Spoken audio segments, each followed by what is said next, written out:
I'm Pastor Jay. We're in our prophet series, and now we're on Joseph. Now, Joseph is the 11th son of Jacob. Now, during this time, Jacob really loved Joseph, and he was very favored by God. Matter of fact, he had a lot of dreams, and some of his dreams his brothers didn't care for because it said that, eventually they were going to worship him, and so was his father. Well, this kind of made them mad. They didn't see this. They were the oldest. He should be worshiping them. Well, also, Joseph had this thing about spying on his brothers for his dad and telling him what they were doing, getting him in trouble. So one day, Jacob sends him out to spy on him again.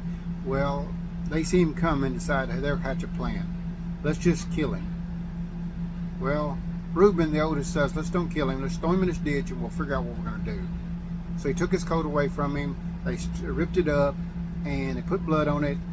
And when some merchants came through, they wound up selling him to the merchants on the way to Egypt. And they went and told their father that a wild beast killed him. Well, Joseph's down in Egypt, and he gets sold to the chief guard, Potiphar. Potiphar, he starts seeing Joseph's favored, so he lets him start running his household. Matter of fact, Potiphar don't even worry about the household, only the bread he eats, he said, and Joseph does it all. Until Potiphar's wife tries to make passes at Joseph, and he declines her.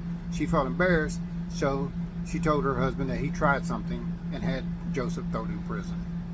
While in prison now, like I said, he's very favored. Even the main guy at the jail, prison, seen that he was favored, so he started running the prison almost. And during this time, the cupbearer and the baker from the Pharaoh, they got in trouble. They got thrown in prison. They have dreams. Joseph interpretates them, and then the next, and 3 days later, the cupbearer he goes back to serving for Pharaoh, where the baker gets beheaded. Well, Pharaoh has this dream, and he don't understand. He calls all his people, couldn't figure it out. The cupbearer says, "Hey, wait a minute! I know a guy in prison. He understands dreams, and he's very favored by God." So they bring him in, Joseph in. He interprets the dreams. What it's going to mean: 7 good years, 7 bad years of droughts. So Joseph tells him, and Pharaoh puts him as the second in charge of Egypt. Well, also during this time, his family's up in Canaan. They're starving because of the famine.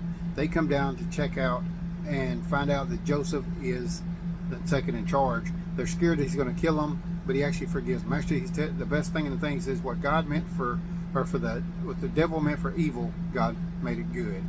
And at the end of it, he saves his family, and they start living in Egypt.